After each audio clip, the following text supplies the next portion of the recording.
观众朋友们好，这里是大时局，我是邵峰。最新爆料，英国王家联合军种研究所9月26号报告披露，黑客组织黑月窃取的800多页文件显示，习近平已下令共军在2027年前做好夺取台湾的准备。更惊人的是，俄罗斯正在暗中帮忙，不但卖装备，还培训中共伞兵，甚至传授在台湾港口和机场附近空投装甲车的技术。这不是军事演习，而是真刀真枪的作战预案。那么问题来了，为什么偏偏在这个时候？答案直指习近平权力旁落，他可能把台湾当成最后的翻身筹码。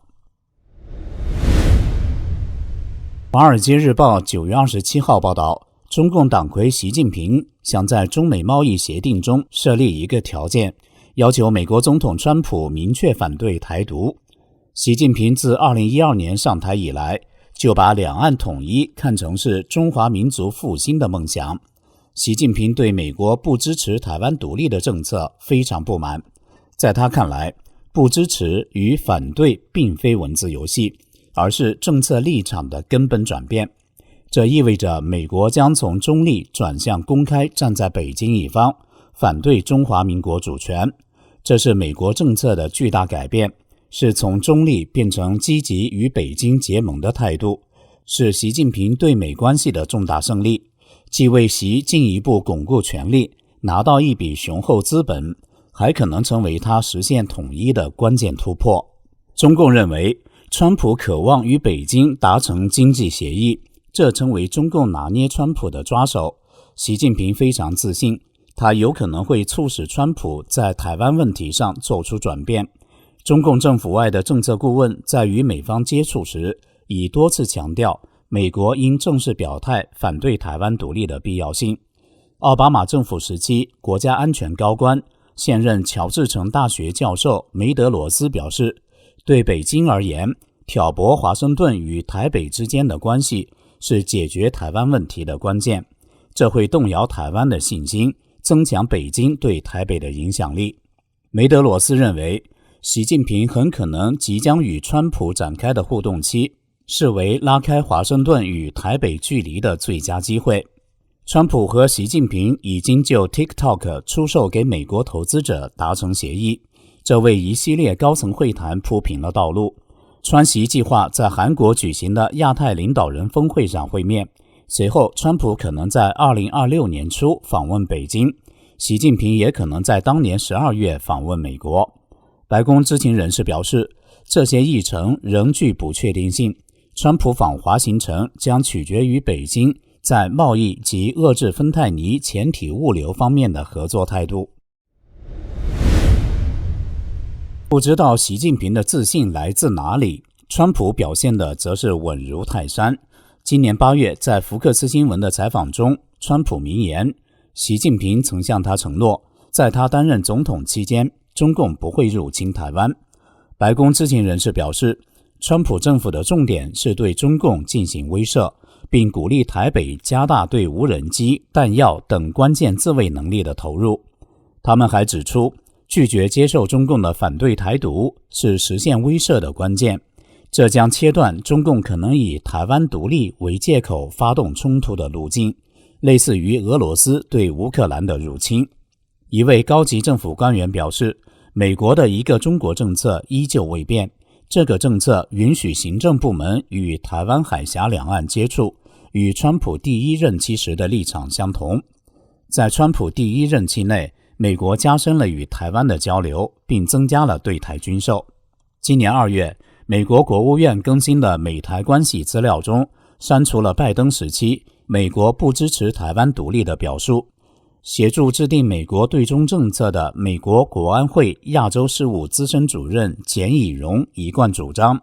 美国应当加强威慑中共武力夺台的能力，尤其是在北京持续扩充军事力量的背景下。去年，他在中间派智库布鲁金斯学会发表的文章指出，美国官员应该避免公开表达不支持台湾独立，这会引起台湾的疑虑，让盟友困惑。他建议采取一个更中立的立场，反对任何单方面改变现状的行为。习近平极力想要川普转变政策立场的主要动力，可能来自他的权力旁落。早有专家指出，一旦习近平军权旁落，中共侵台几率就会成倍提升。美国智库盖特斯通研究所资深研究员、中国即将崩溃作者张家敦认为，习近平的权力如果受到威胁，台湾遭遇中共武力入侵的机会恐怕会大增。忠心拥戴习近平的中共中央军委副主席何卫东失踪，习家军高层将领更是不断落马，绝对不是习近平的挥泪斩马谡。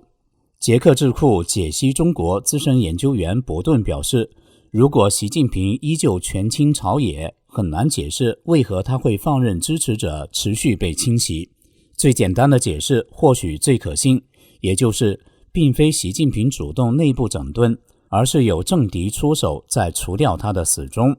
张家敦认为，有证据表明伯顿的说法正确，因为共军官媒去年才刊登一系列文章赞扬集体领导，其主轴与习近平要求的绝对服从背道而驰，而且系列文章是中共军委副主席张又侠派系官员所撰写，若习近平仍完全控制军队，这些文章应该不可能出现。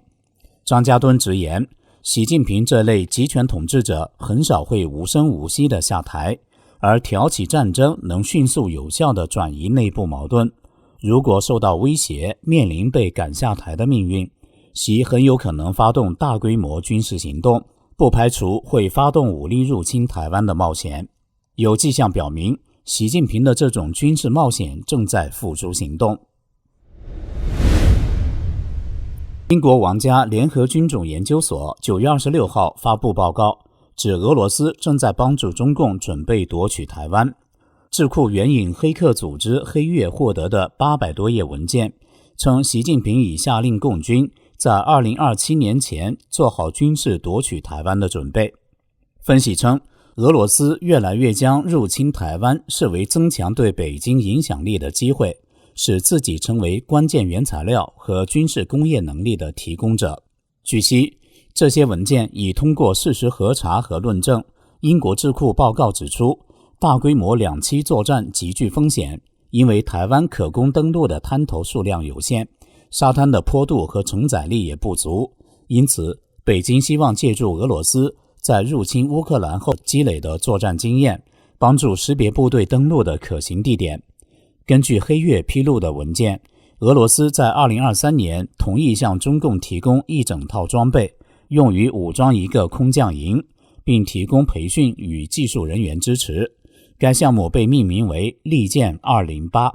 在相关文件中，项目详述了空降部队指挥自动化系统的研发，并配有示意图，展示了诸如配备生物识别麦克风的骨传导头盔以及触摸屏终端等装备。文件显示，这一系统能够保证不同类型通信的实施，用可靠的手段传递信息，并确保上级指令和信号传达到下级部队。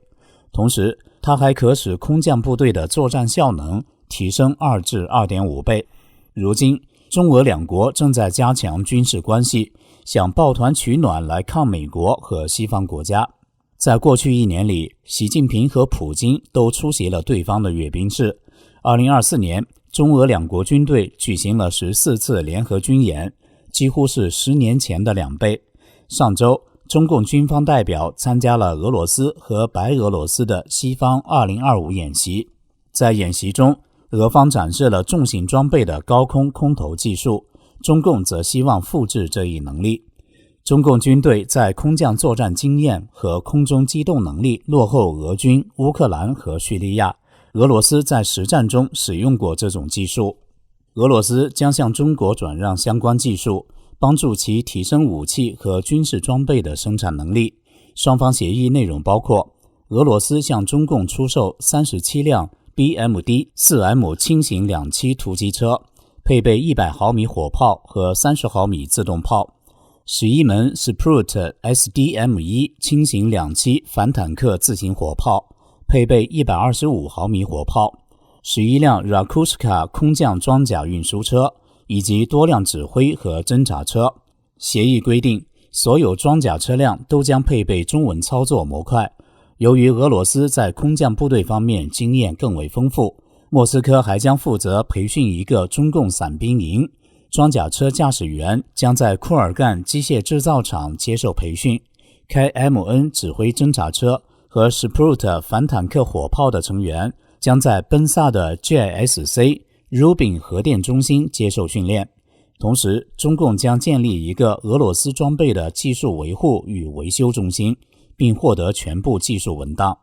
该智库称，能够在高尔夫球场或台湾港口和机场附近的开阔地带空投装甲车辆，将显著增强空降部队的作战能力，并威胁夺取这些设施，从而为后续部队的登陆打开通道。报告还指出，任何对台湾的入侵都可能导致整个南海爆发战斗，迫使中共军队扩大其作战力量的投射。在战争初期，空降作战可能使共军将部队空运到台湾以外的关键地区，夺取机场或其他设施，从而削弱美军在反制共军两栖登陆行动中的作战支撑能力。长期以来，俄罗斯一直不愿向中国输出军事和技术专长，担心知识产权被盗。然而，如今随着普京试图挑战既有国际秩序，莫斯科愈发愿意分享经验。无论如何，中俄两国在2024年已举行14次联合军演，几乎是10年前的2倍，显示出双方关系异常亲密。习近平一度登上权力巅峰，成为中共几十年来最有权力的党魁，并把统一台湾看作实现民族复兴的关键一步。为此，他命令军队加快现代化建设，做好能打仗、打胜仗的准备。习近平要求，中共军队要在2027年前具备夺取台湾的能力，但这并不是发动攻击的最后期限。如今，习近平的权力由巅峰下落，在中共四中全会丧失权力的传闻甚嚣尘上，统一台湾成了他咸鱼翻身的唯一机会。这里是大时局，感谢您的陪伴与思考，请订阅分享并打开小铃铛，一起在动荡中坚守真相，在黑暗中点燃希望。